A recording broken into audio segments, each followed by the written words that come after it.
¿Qué tal? Buenos días, congregación. Qué gusto poder estar desde la casa, sí, llegando a sus casas.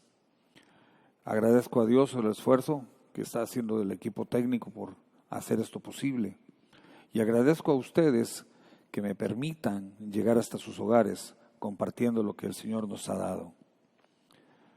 Quiero de una manera amable sugerirles, pedirles encarecidamente, prestemos atención a lo que hoy vamos a compartir, porque estoy seguro que nos va a enfrentar a nosotros mismos. Y ese es el propósito de la Escritura. No es que nos peleemos con nosotros mismos, es que a través de la Escritura veamos realmente cómo somos y quiénes somos. El tema de este mes nos va a poner frente a la Biblia y nos va a ayudar a entender, comprender y aceptar lo que Dios quiere que nosotros seamos. Al final de cuentas, y como siempre lo hemos dicho, a nosotros nos corresponde tomar la mejor de nuestras decisiones. Y en caso de que no tomemos la mejor, sabemos que tenemos la oportunidad de volver a intentarlo. Permíteme orar, por favor. Padre, ruego en el nombre de Jesús, mi Dios, a tu precioso Espíritu Santo tome este tiempo. Cedemos la autoridad total. Amado Espíritu de Dios, tú bloqueas todos los distractores, toda perturbación, todo aquello que se levante en contra de este tiempo de paz, de armonía y de compartir tu palabra. Amado Espíritu Santo, gracias. Tómalo, úsalo, bendícenos y ayúdanos en el nombre de Jesús. Para mí es muy difícil, y yo estoy seguro que también para usted, ignorar en realidad lo que somos, cómo somos, viéndolo a través de la Escritura. Cuando nos vemos a nosotros mismos frente a la Biblia, nos estamos dando cuenta de que hay cosas en nuestras vidas que o son como dice la Biblia que son, o no son como la Biblia dice que deben ser. Difícilmente cualquiera de nosotros no distinga esa realidad de lo que en realidad decimos que somos frente a lo que Dios quiere que seamos. Uno sabe si es íntegro o es hipócrita. Uno sabe perfectamente si es fiel o es infiel. Uno sabe si es obediente o desobediente. Uno sabe si es pacificador o provocador de tormentas. Uno sabe si está realmente comprometido o si no lo está. Uno conoce perfectamente qué tan agradecido está y también uno sabe perfectamente bien qué tan no comprometido lo está. Es más, dudo que haya alguien que no se haya atrevido a pensar, aunque sea por un breve momento, que ha existido o existe algún pretexto o argumento para tratar de convencerse a uno mismo que algo que está haciendo, hizo o no hizo, no es tan malo. A veces como que podemos tomar nuestros propios argumentos y decir, esto no es tan malo. Bien. Esto a lo mejor no me conduce a nada malo, no me va a llevar a ninguna situación que me comprometa, ni con Dios, ni con el líder, ni con la iglesia, ni con los pastores. Estoy seguro que habemos muchas personas que podemos construir nuestras propias fortalezas con argumentos para protegernos, según nosotros, de lo que Dios piense de nosotros. Y sentirnos menos mal por lo que no hayamos hecho, estemos haciendo o pretendamos hacer. Si alguien me pregunta, ¿cómo tengo que ser? Si alguien me pregunta, ¿cómo piensa usted que yo tengo que ser? Es más, tercera pregunta, ¿pudiera existir alguien que se atreva a preguntar y tiene todo el derecho a preguntárselo? Pastor, ¿Usted vive como lo que predica? ¿Usted vive lo que predica? Bien, antes de darte una respuesta a cada una de esas tres preguntas, quiero que por favor recuerdes el día en el que quebrantado, abatido, exhibido, avergonzado, señalado, enjuiciado, deprimido, triste, afligido, pobre, solo, abandonado, enfermo o abatido. Quiero que por favor recuerdes ese día, ese bendito día en el que clamando, llorando, suplicando, invocaste el nombre de Jesús y le pediste a Jesús que interviniera en esa situación que estabas viviendo porque tú ya no podías más. Quiero que recuerdes ese día y que recuerdes también cómo Él no se quedó callado, ni se quedó inmóvil, ni se quedó incompasivo. Quiero que recuerdes cómo, después de haber llorado, Él escuchó tu llanto, vio tus lágrimas y actuó en favor tuyo, trayendo a tu vida lo más importante, paz. Tu vida, cuando clamaste a Él, empezó a cambiar. Cuando tú le pediste a Jesús que interviniera en medio de la tormenta que estabas viviendo, Él no se quedó inmóvil. Él tendió su mano y te sacó donde te estabas hundiendo, como lo hizo con Pedro en alguna ocasión. No olvides ese día, te pido por favor, repito antes de contestar, que un día estábamos perdidos, abatidos, destrozados, llorando, afligidos, solos, y Él vio nuestras lágrimas, vio nuestro dolor, escuchó nuestro llanto, nuestro clamor y actuó en favor de nosotros. Quiero que recuerdes el día en el que te diste cuenta de que tu clamor fue escuchado por el Creador del universo e hizo suyas todos nuestros problemas, los tuyos y los míos, nuestra vergüenza, la tuya y la mía, nuestro dolor, el tuyo y el mío. Quiero que recuerdes que el Creador del universo, el Hijo de Dios, ¿sí?, tomó nuestro lugar para que tú y yo fuéramos libres de toda condenación. Recuerda ese día. Recuerda el día en el que tu llanto se convirtió en alegría, en el que tu tristeza se convirtió en gozo, en el que tu soledad se convirtió siempre y para siempre en una compañía perenne y eterna desde el día que lo aceptaste como tu Señor y Salvador. Porque Él prometió, Jesús, estar con nosotros todos los días de nuestras vidas hasta el día de su venida. ¿Te acuerdas de ese día en el que le entregaste a Jesús tu corazón? Y que le dijiste, Señor, te entrego mi corazón, quiero servirte, quiero ser tuyo, quiero que seas mi Dios, quiero que seas mi Señor, que me arrepiento de todos mis pecados, Señor, confieso todos. Y dijiste, Señor, a partir de hoy, tú eres mi Señor. Yo sí me acuerdo. ¿Te acuerdas? Bien. Yo sí me acuerdo, hermano. Y me acuerdo muchísimo de una madrugada en un callejón a las 4 de la mañana, cuando desgarré mis ropas delante del pastor. Y le dije a Jesús, Jesús, ya no puedo más. No puedo seguir viviendo como estoy viviendo. Necesito que intervengas. Necesito que me ayudes. Recuerdo que ese día yo venía de estar muchos meses en el mar, a bordo de un barco en el que busqué la muerte.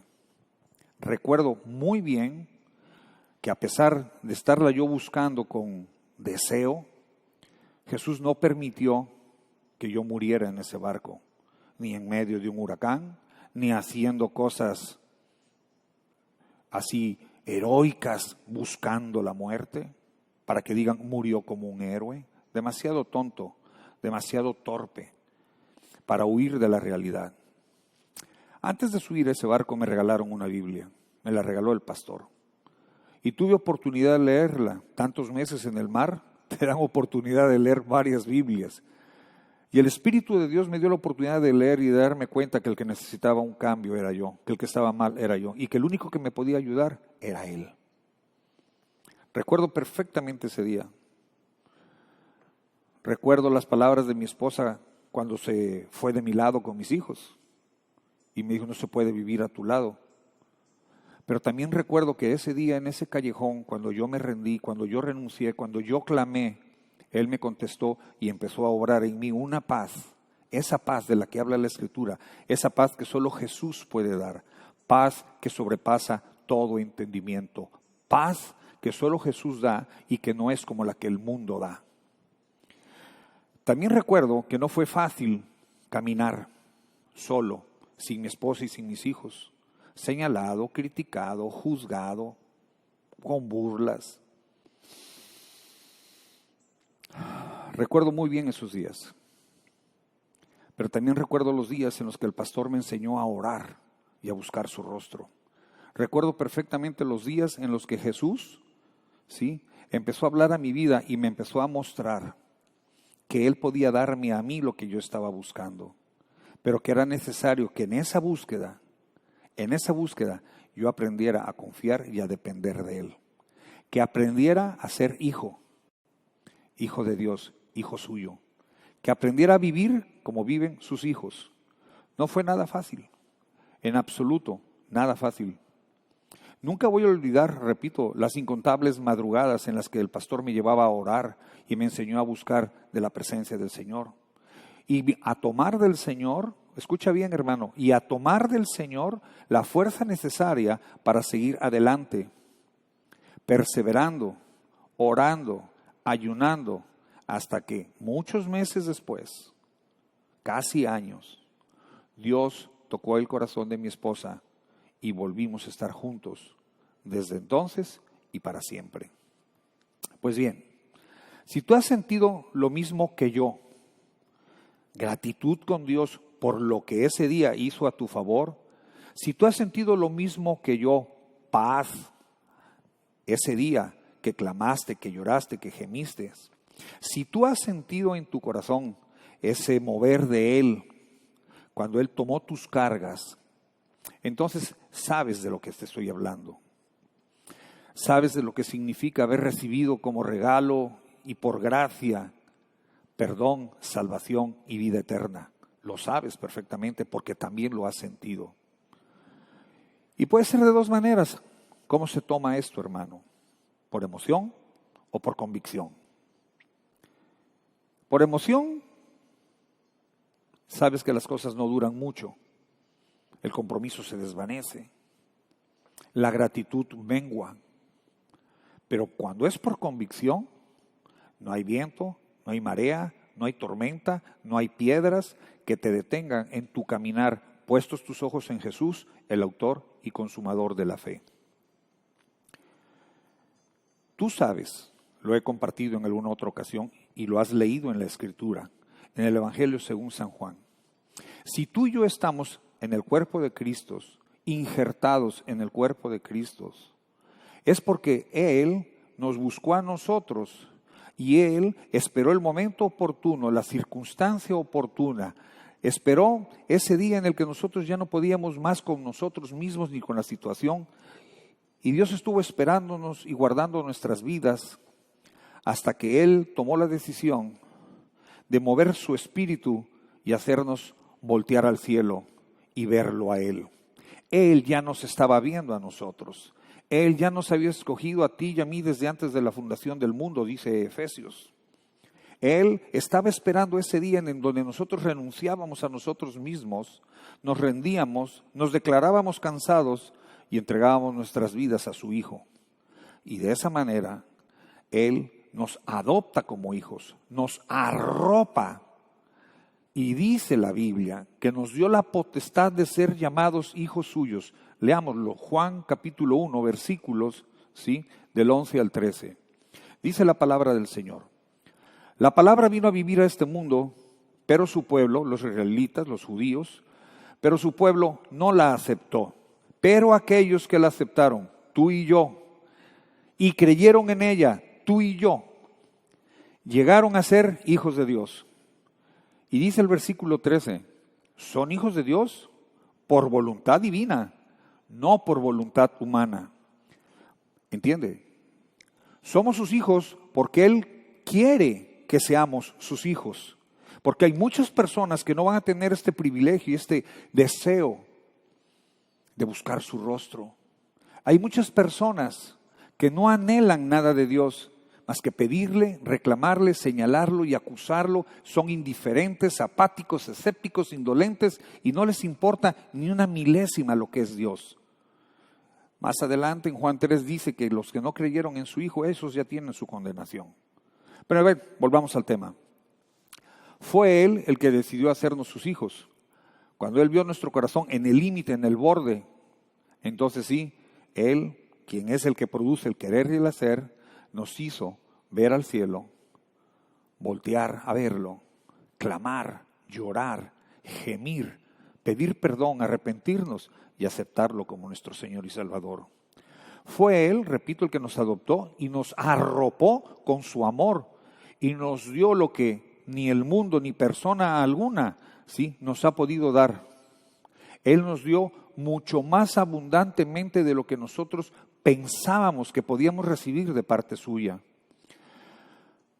Una vez aclarado lo que tú y yo hemos vivido, ese día de paz, ese día de entrega, ese día de gozo, ese día de convicción, los que hemos vivido la convicción de un Jesús que nos ha perdonado, los que hemos creído firmemente en que Él ya perdonó todos nuestros pecados, los que estamos realmente convencidos de que Él es nuestro único y suficiente Salvador, los que hemos sido adoptados por voluntad divina y no por voluntad de hombre, los que realmente hemos creído en Él, entonces ahora sí voy a poder darte la respuesta de las 3 preguntas.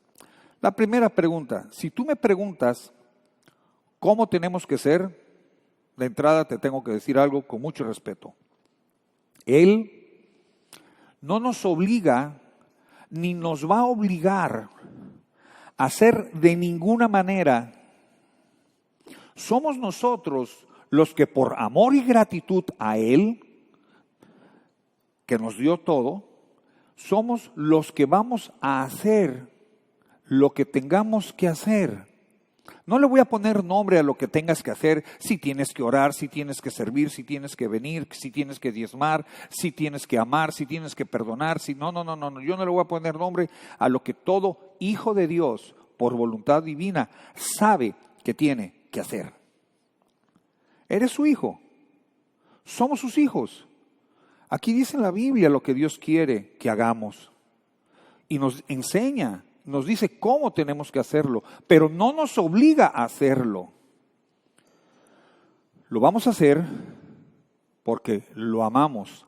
Amamos al que nos amó a nosotros antes de que nosotros lo amáramos a Él. Dios es justo y es recto. Es Padre y es amor. Así que no nos va a obligar a ser santos, humildes. No nos va a obligar a ser mansos, piadosos, ni temerosos de Él. No nos va a obligar a ser esforzados y valientes. No nos va a obligar a orar, ni a hacer algo que no podamos hacer. Si no, pues, ¿qué clase de Dios sería? Sería un Dios pagano, al que no le importa nada a los que lo adoran, a lo que no le importa nada a esos dioses paganos que buscan sacrificios, sangre y todo lo demás que tú sabes. Esos dioses no les interesan sus adoradores, pero a nosotros, sus hijos, sí le interesamos. Por eso nunca, entiende esto, nunca nos va a pedir que hagamos algo que no que no podamos hacer. Nunca nos va a pedir algo que no podamos hacer. ¿Por qué lo digo? Porque Jesús, siendo 100% Dios, también era 100% hombre. Y pudo hacer todo lo que el Padre le pidió que hiciera. Él como hombre, de carne, de hueso, Él vivió en un mundo como en el que tú vivimos, con todas las propuestas que había en aquel entonces como las que tenemos nosotros en este entonces. Y Él supo vivir obedeciendo a su Padre. Escucha, iglesia. Creo que hay algo que está confundiendo a la gente o que la tiene confundida. Hay mucha gente que piensa que está obligado a hacer porque es cristiano.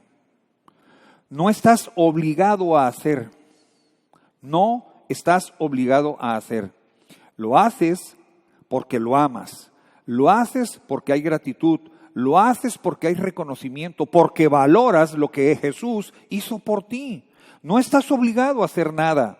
Si no lo quieres hacer, es el peso de tus decisiones. Lo que tú decidas es lo que tú vas a tener. Lo que tú siembres es lo que tú vas a cosechar. Lo que tú hagas es lo que tú vas a vivir.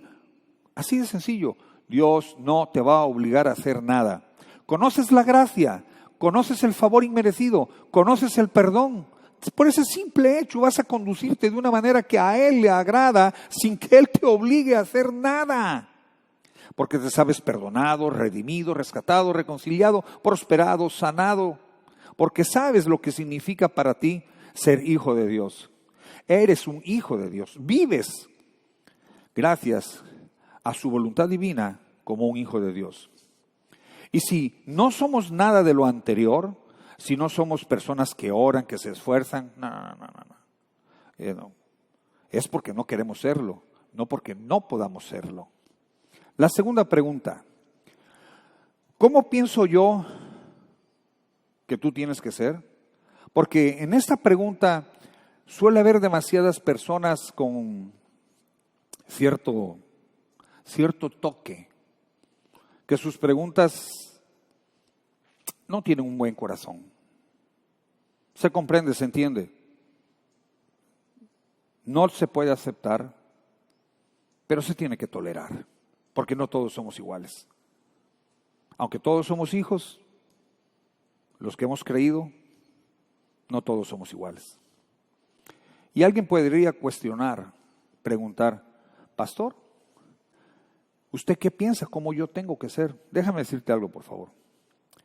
Nosotros como pastores de Fuente de Vida, Casas Tamsa, lo único que podemos atrevernos a sugerir, y sabiendo de antemano que cada uno es responsable de sus decisiones, lo único que podemos sugerir es que cada uno de nosotros, tú y yo, sus hijos y sus hijas, debemos de ser esos adoradores que Él busca.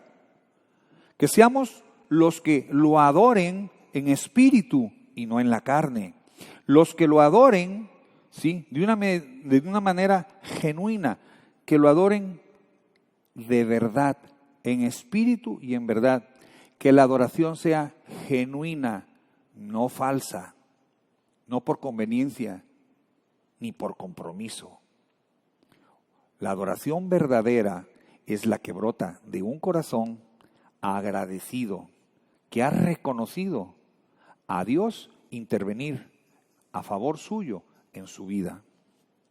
Un adorador es obediente.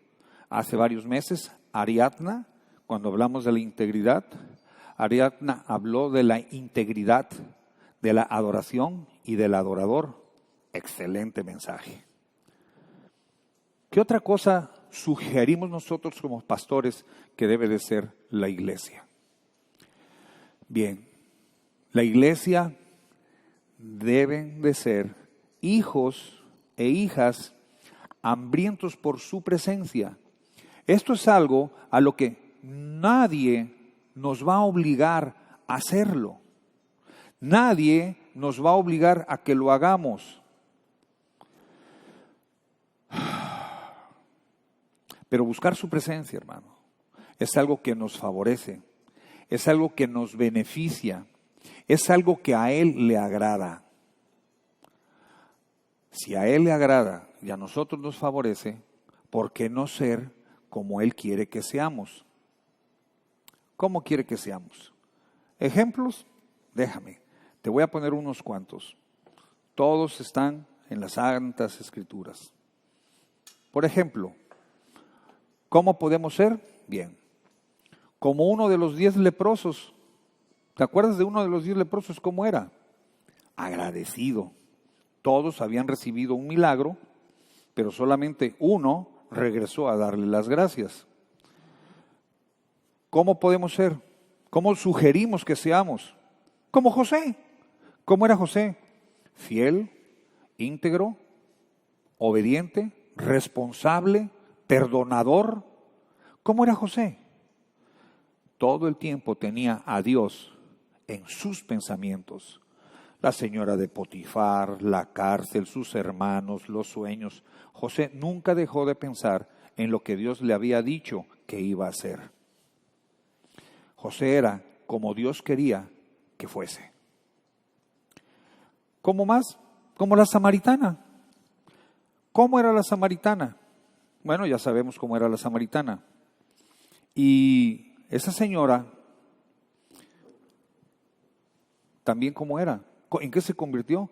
En una mujer diferente. Se convirtió en alguien totalmente diferente a lo que era. Y qué impresionante. Una mujer, al igual que muchos, señalada, acusada, avergonzada, quizás maltratada socialmente, psicológicamente. Esa señora se convirtió en una evangelista en toda potencia. Por ella, Sicar fue predicada. Por ella, Sicar fue evangelizada. Por ella se convirtieron muchísimos de la ciudad y conocieron a Jesús. Por ella, desde que conoció a Jesús, otros también pudieron conocer a Jesús. Y como la samaritana, habemos muchas personas que desde que conocimos a Jesús somos diferentes, como tú y como yo. ¿Quién más? El tercero en la cruz. ¿Por qué debemos de ser como el tercero en la cruz? ¿Cómo era el tercero en la cruz? Uno era un arrogante. ¿Y el otro? Honesto. Un hombre honesto que reconoció que Jesús era el Hijo de Dios. Y en ese instante, en ese momento de muerte, le pidió, concédeme estar contigo. Y Jesús, ni tardo, ni lento, le dijo, tú vas a estar conmigo en el paraíso, no te preocupes. Y parafraseando, el que debería de preocuparse es el otro, el arrogante, el orgulloso, el engreído, el soberbio. Ese sí que se preocupe. Ese, como decimos por aquí, que ni se vista porque no va. ¿Sí? ¿Cómo tenemos que ser? ¿Cómo sugerimos que seamos, que debemos de ser? Como Pablo. ¿Cómo era Pablo? ¿Te acuerdas de Pablo? Tengo un buen mensaje de Pablo, a ver si tengo la oportunidad de compartirlo pronto. ¿Cómo era Pablo? Yo sé que tú sabes, asesino, provocador, violento, iracundo, sanguíneo, temperamental. ¿Y en qué se convirtió Pablo? En otro evangelista.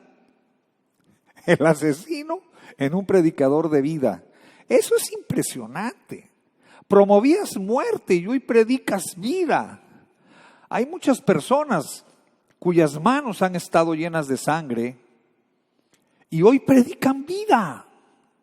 Qué impresionante lo que es Jesús capaz de hacer en la vida de una persona que lo conoce realmente, que se rinde realmente, que se enfrenta a Él todos los días en una sublime adoración. Brother, Jesús cambia lo que sea. No te preocupes por lo que eras. Disfruta de lo que eres en Cristo Jesús. Disfruta de lo que Él ya te dio y que tú no tenías. Disfrútalo. Déjate usar por Jesús. Déjate usar por el Espíritu Santo. ¿Como quién más? Pedro. ¿Cómo era Pedro? Y ya se has de estar pensando, pastor, porque Pedro era pescador, ¿usted se identifica con Pedro? Sí, tienes razón. Sí, me gusta Pedro. ¿Sabes por qué me gusta Pedro a pesar de que, porque era pescador? Pedro siempre fue el primero en brincarle a la línea. Siempre fue el primero, sí, hablaba, gritaba, lo que tú quieras y gustes y mandes, pero siempre fue el primero en ponérsele al Señor. Señor, ¿qué hay que hacer? ¿Qué hay que romper? ¿A quién hay que hablar? Era el primero en brincarle la línea. Y hay muchos que esperan que otros brinquen antes que ellos. Por eso hay que ser como Pedro. Señor, ¿qué necesitas? ¿Qué quieres? Cuenta conmigo. Cuenta conmigo, Jesús. Cuenta conmigo, yo quiero ser una parte activa dentro de tu reino, no una parte pasiva. ¿Me entiendes? También, como pastores, ¿cómo nos gustaría que fuera la gente sin tener que obligarlos a nada? Esteban, ¿qué era Esteban? Muchacho de un pueblo, conoció de Jesucristo, oyó hablar de Jesucristo, fue tocado por el Espíritu de Dios. ¿Y qué pasó con Esteban? Días después, muere apedreado. Pero qué privilegio el de Esteban. Dice que vio los cielos abiertos y vio la gloria de Jesús. Y le cayeron piedras como si fuera un camión de volteo hasta que lo mataron. Pero él vivió y murió viendo en los últimos días y en los últimos instantes de su vida, viendo la gloria de Dios a través de Jesús. ¿Cómo queremos que sea? Termino en la segunda pregunta. Como Lidia, la vendedora de púrpura, a la que hace referencia Pablo en el libro de los Hechos. ¿Cómo era Lidia? Vendedora de púrpura. Esa mujer tenía dinero y no poco. ¿Cómo era Lidia? Bien, generosa y hospedadora. Cuando ella oye de Jesús en la predicación, lo acepta, se bautiza y ofrece su casa y lo que ella tiene a Pablo y a los que venían con Pablo. Incluso el escritor de los Hechos ahí va en ese grupito, porque dice, nos recibió en su casa. Nuestras casas, hermano, realmente no son nuestras. Aunque tengan las escrituras nuestro nombre, aunque la escritura tenga nuestro nombre, realmente nosotros somos mayordomos de esa casa, porque nosotros le hemos entregado a Dios nuestras vidas y nuestros bienes, o solamente nuestras vidas, o solamente nuestros bienes. Cuando tú le entregas algo a Jesús, le entregas todo. No se lo entregas en abonos, se lo entregas en efectivo y al cash, en ese instante, en ese momento. O entregas todo o no entregas todo. Él se entregó todo. No quedó un centímetro cuadrado de su piel sin que fuera lacerado por ti y por mí. Se entregó todo. Eso solamente por mencionar algunos ejemplos de cómo consideramos que podríamos llegar a ser. Tercera pregunta, y ya para terminar. Alguien pudiera preguntar si yo soy lo que predico. Bien, hermano, déjame decirte que no me considero ser el mejor y sé que no debo considerarme mejor que nadie. La Biblia dice que nadie tenga un concepto de sí más alto que el que debe de tener, sino más bien piense de sí mismo, ¿cómo? Con moderación. ¿Dónde lo dice? En Romanos 12:3.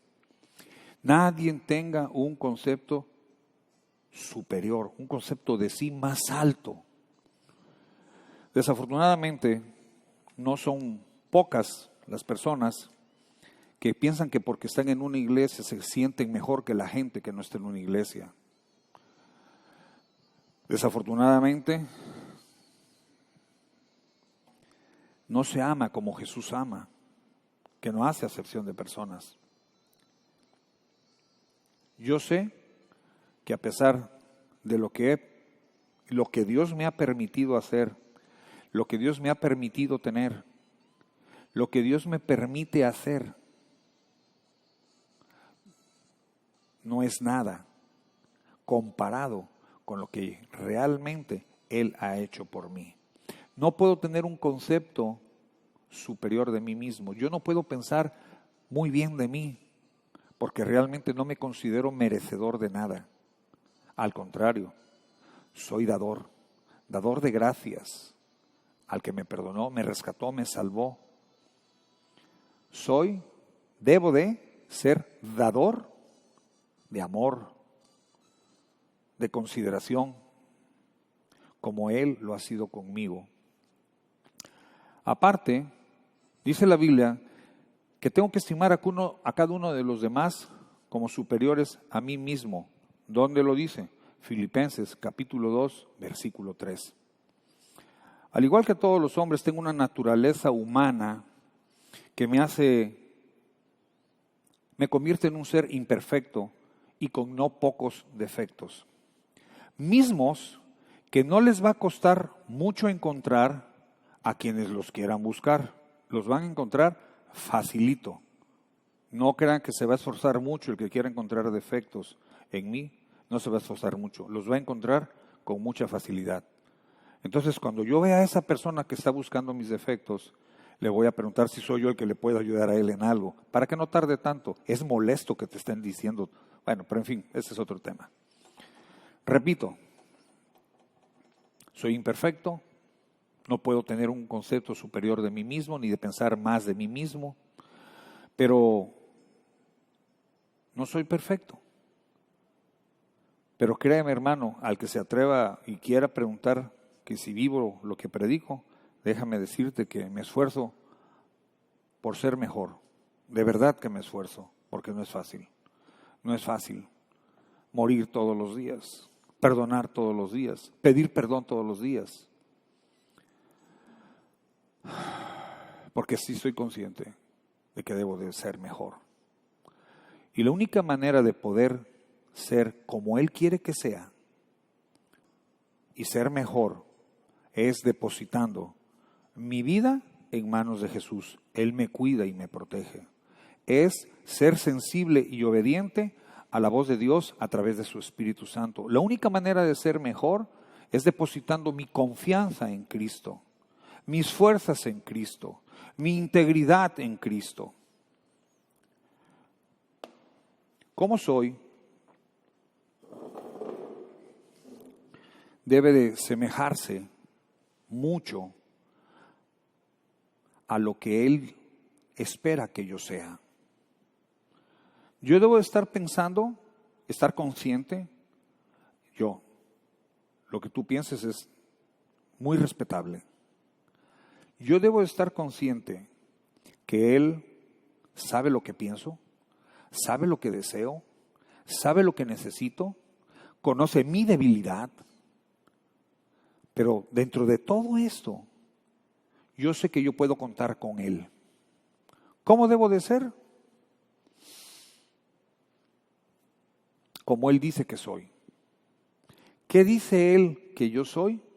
Él dice que yo soy su hijo y que Él es mi padre.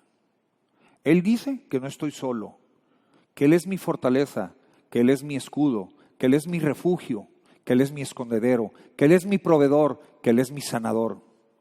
Y que dice de mí que yo soy su hijo y que tengo acceso a ese poder ilimitado. Que mi confianza debe estar absolutamente en Él. Que todo lo que tengo y todo lo que soy es porque Él me lo ha dado y porque Él quiere que yo lo sea. Iglesia, yo termino ya. Necesitamos entender una cosa y por favor,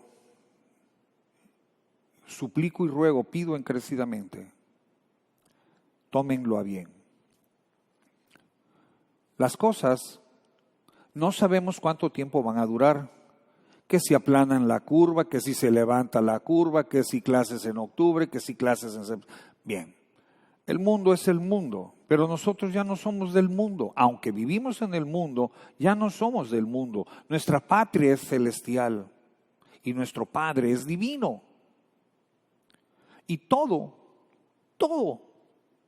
lo que suceda, pase, acontezca, Dios lo está viendo. Y si algo recomiendo y sugiero, aconsejo y propongo, es que pongamos nuestros ojos en Jesús. Que dejemos que el Espíritu Santo nos abrace, nos cuide y nos proteja. ¿Dónde?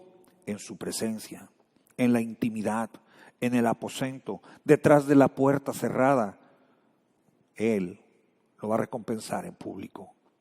Aprendamos a ser como Él quiere que seamos, sus hijos, que confiemos plenamente en Él, que Él es nuestro Padre, que tiene todo el poder y todo el amor para protegernos, para cuidarnos.